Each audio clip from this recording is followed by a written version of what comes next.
So Arsenal will look to follow up the midweek 6-0 victory at West Bromwich Albion in the Carabao Cup by picking up their first league points of the season with a trip to Premier League champions on Saturday lunchtime. This is the Manchester City versus Arsenal match preview.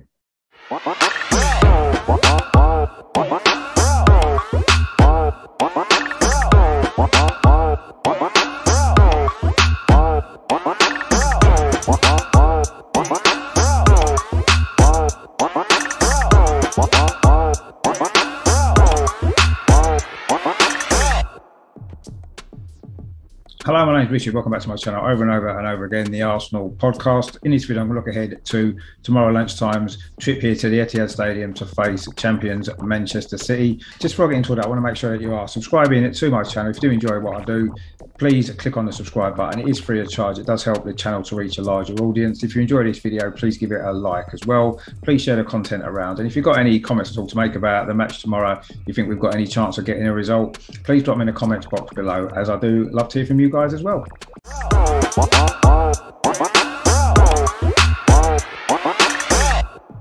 So in history then, Arsenal and Manchester City have met 203 times in all competitions. Arsenal have won almost half of those, 98 victories for Arsenal. There's been 45 draws and Manchester City have won 60. Of course, they've had a really good record against us in recent years. We've actually lost the last 9 consecutive Premier League meetings between the sides. That goes back to April 2017 when we drew 2-2 at the Emirates Stadium. In fact, we've lost 10 of the last 11 in all competitions, and that was since an FA Cup semi-final victory in April 2017. Of course, that one victory for us was in another FA Cup semi-final, of course, in July 2020. We have lost our last 5 away games here at Manchester City in the league. That was since a 2-2 draw in May 2016, of course, before Pep took over. In fact, the last home game here before Pep did take over. Our last win over Manchester City was in December 2015. That was a 2-1 victory at the Emirates. And our last victory here at the Etihad was in January 2015. That was a 2-0 victory. In fact, in the last 26 meetings in the league between Arsenal and Manchester City, we've only won 5. There's been 6 draws and Manchester City have won 14.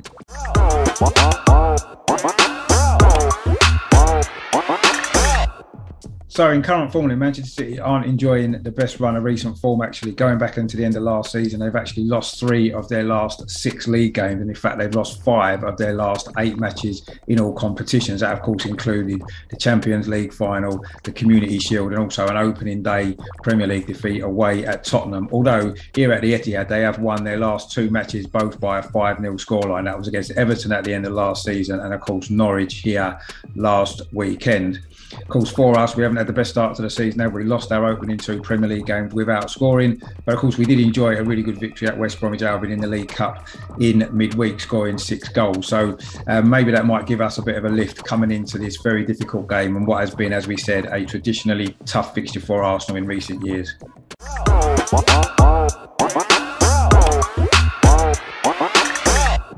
So one of our more memorable recent meetings here at the Etihad came in January 2015. I briefly mentioned it before. The last time we won here was a great 2-0 victory. Of course, that was the Santi Cazorla game, wasn't it? He was fantastic that day. He did give us the lead in the first half from the penalty spot. He ran the game completely. And then in the second half, he did set up the second goal for Olivier Giroud, a lovely free kick, which Giroud headed in. Typical Giroud goal, actually. And that sealed a 2-0 victory at the home of, again, who were the champions at that particular time. So that's our last victory here, but that was a really impressive performance from Arsenal, an impressive performance from Santi Cazorla. Of course, it was a great away day as well, scoring that second goal in front of the away fans. Good celebrations that day as well. Let's hope for some more tomorrow lunchtime.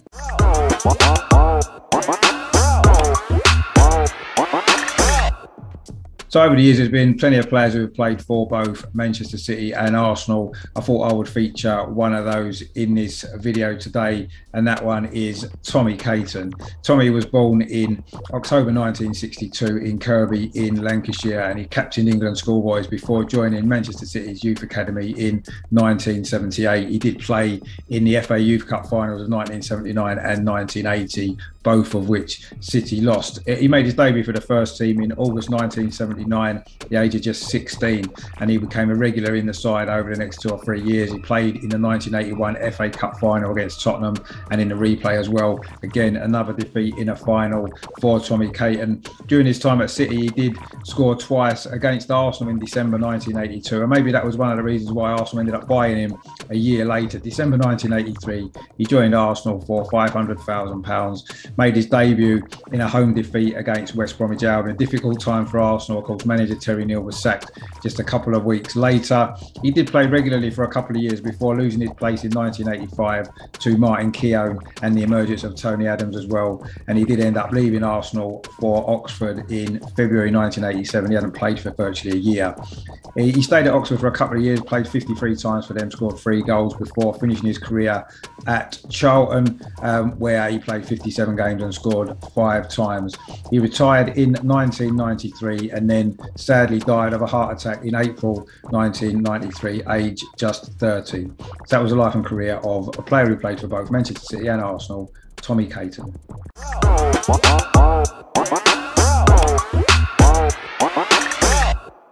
So it's very difficult to predict Manchester City's lineup at the moment. In their first 2 league games, they've made 5 changes to the starting lineup, playing different system, a few different players. In their most recent game last week against Norwich, they lined up like this. It was Ederson in goal. The back 4 was Walker, Diaz, Laporte and Cancelo.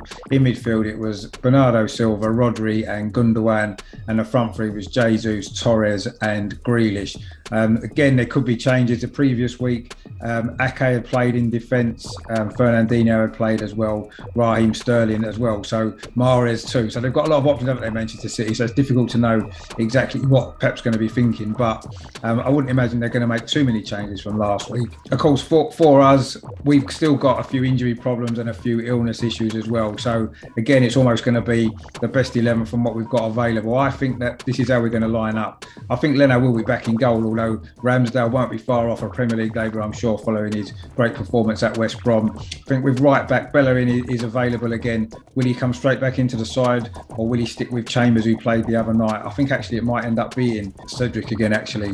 The 2 centre-backs are pretty much picking themselves at the moment, with Ben White and Gabriel still not available. So I think it will be Rob Holding and Pablo Mari. And Kieran Tierney is supposed to be fit as well, so he should come back in at left back, although it was a good performance from Nuno Tavares the other night, wasn't it? In midfield, you'd expect Lokonga to come in and partner Granit Xhaka as they did in the first 2 league games of the season. And then in the front 4, we've got a few more options now, haven't we? Will Odegaard come in for his second league debut, or will Smith Rowe come back into that position? Of course, Smith Rowe can also play maybe on slightly over on the left-hand side, Saka maybe on the right.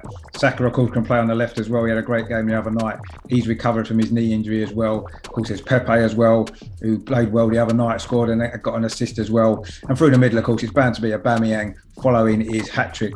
Can he actually get a goal in the league away at Manchester City? There's rumours actually that Juventus might be interested in signing him as well. So lots going on at Arsenal at the minute, but they're the sort of lineups I'd be expecting for this game.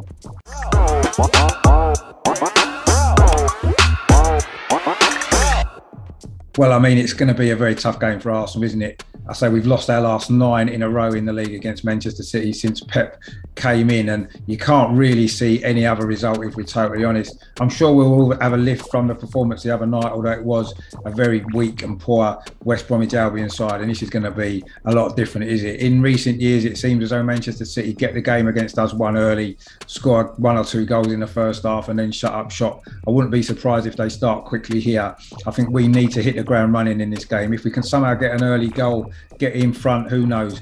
Manchester City might feel the pressure, because I say they've not been in the greatest form, have they, going back into the end of last season as well. So it is important that we start well, but it's going to be a tough game. I can't see anything other than a Manchester City victory, I'm afraid. So my prediction is going to be Manchester City 2, Arsenal 1.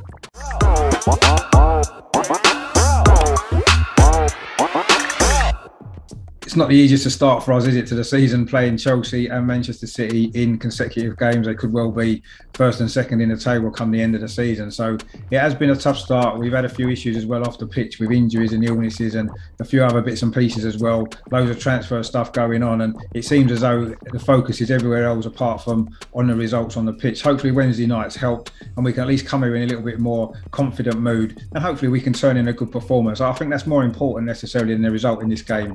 It's going to be a bonus, isn't it? Anything that we take here, whether it's a point or even a fantastic victory, that's going to be looked on as a bonus. It's more about how we play, how we approach the game, and if we can compete with a side like Manchester City for 90 minutes, then that will hold us in good stead. Let's be honest, even if we do lose this game and we end up bottom of the table at the international break, it's not time to panic. It's only 3 games and 3 very tough games as well.